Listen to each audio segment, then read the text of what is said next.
Hello, welcome, Marlene here. Today I'm collaborating with my friends from Dessert Network, and as you can see, we have quite an assortment for you, something for everyone. You'll find the links to these projects in the description box. My contribution to the collaboration is dedicated to those of you who aren't that into Valentine's Day. As you can see here, the messages are quite unconventional for conversation hearts. Now on to my step-by-step tutorial. First thing you're going to need to do is make a batch of cookie dough, which you'll split up in portions depending on how many colors you want to make. I use my scale to divide my clumps of dough. I colored the dough immediately after it was made. I found that it doesn't work as well if you add the food color after the dough has been chilled. I've colored all my cookie dough here. I'm not crazy about the purple, but I'm not going to play with it anymore. Repeating exactly the same thing for all the colors. Once you've rolled and cut all your cookies, you can put them in the fridge to chill. Here are my letters. These are by Wilton, and you just slide them into this, and this holds them together so that you can then, press down whatever you want to do.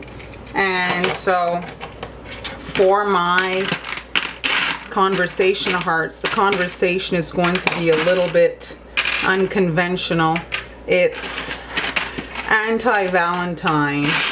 So they're going to say things like, you wish, bite me, things of that nature. So let's make up our words. Now, starting here at the top, putting you, press it in. Next one. It saves some time if you repeat your message instead of making them all different. The second word here, it's going to be a tight fit.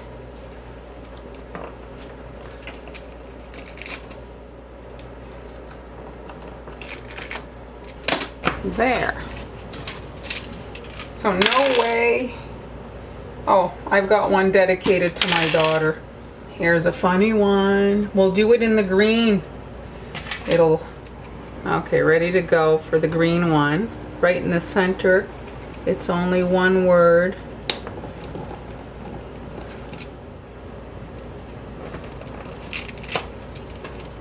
There. Now that my cookies are all ready, I'm going to pop them in the freezer so that they're nice and chilled before moving on to baking them.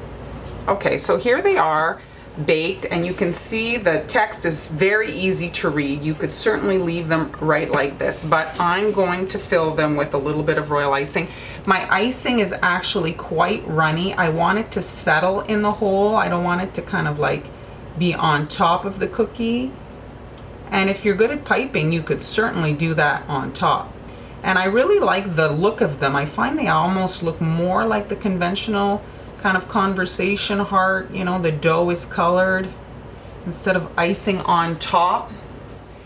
They're just not what people expect to see on them, so it's kind of funny. People are like, love, sweetheart, and this is like, I hate you, and barf. So just something a little bit different, make people look twice and laugh. This one here you can't see as well because it's pink, but I'm doing it red just because everything should be the same. If I had done the pink a little bit lighter, it'd probably look better. But then I was worried that if I do it too washed out, it gives it kind of like a really dingy look. The pink, it doesn't bake well. It looks almost like flesh tone, which is rather unappealing. So you just work through all your cookies, filling the crevices like that. Here they are all together. What would you put on your conversation hearts that we're not used to seeing? You can put that in the comments for me. I need a laugh. Here is the collaboration slide once again. Be sure to check out these awesome projects. You can either touch the screen or you'll find the links in the description box for each of these videos. Thanks so much for watching. Be sure to subscribe so you don't miss any future uploads, and I'll see you next time.